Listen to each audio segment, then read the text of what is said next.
घराने के अफराद का अंदराज किस तरतीब से किया जाएगा। प्यारे व्यूवर्स, इनुमरेटर्स के लिए, शुमार कुनिंदा के लिए ये सवाल बहुत लाजमी है। यानी किसी घर पे वो आया, उसने इनुमरेशंस एप्लीकेशन इस्तेमाल कर रहा है, तो वो जो है घर के अफराद का किस तरतीब से वो अंदराज करेगा। पहले किसका करेगा, बाद में किसका करेगा। घराने के अफराद का अंदराज एक ख़ास तरतीब से किया जाएगा। घराने के सरबरा यानी फर्स्ट पे सरबरा आता है, चाहे सरबरा मर्द भी हो सकता है, औरत भी हो। सरबरा का नाम सबसे पहले दर्ज किया जाएगा, इसके बाद इसकी बीवी का नाम, पहले सरबरा का नाम फिर उसके बीवी का नाम।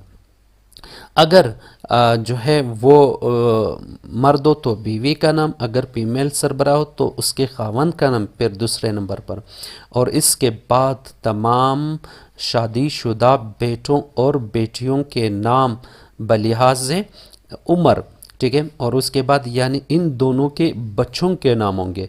नाम किस तरतीब से होंगे, बड़ी उम्र से छोटी उम्र की तरतीब से, यानी पहले बड़ों को शामिल अंदराज करना है, फिर उसके बाद छोटों का। और इसके बाद इन तमाम शादीशुदा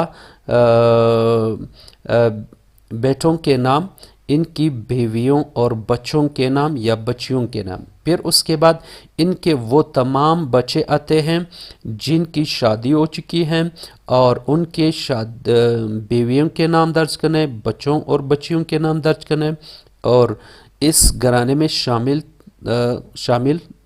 दर्ज किए जाएंगे।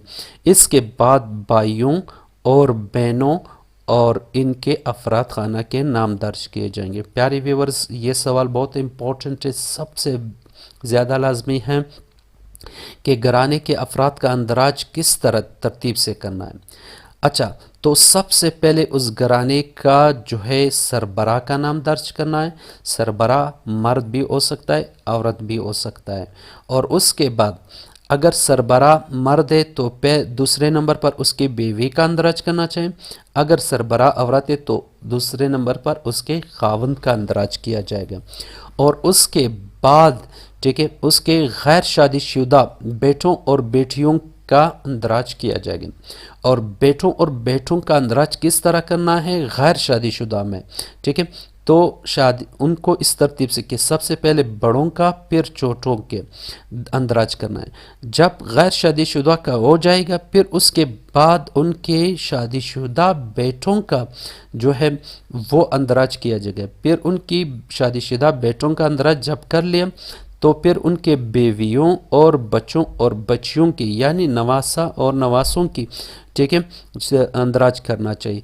और उसके बाद फिर उसके भाइयों और बहनों का अंदराज किया जाएगा। यानी ये याद रखें, भाइयों और बहनों का अंदराज बाद में किया जाएगा। बहुत इंपॉर्टेंट क्वेश्चन है, इसको समझने की कोशिश करें, बार बार देखें।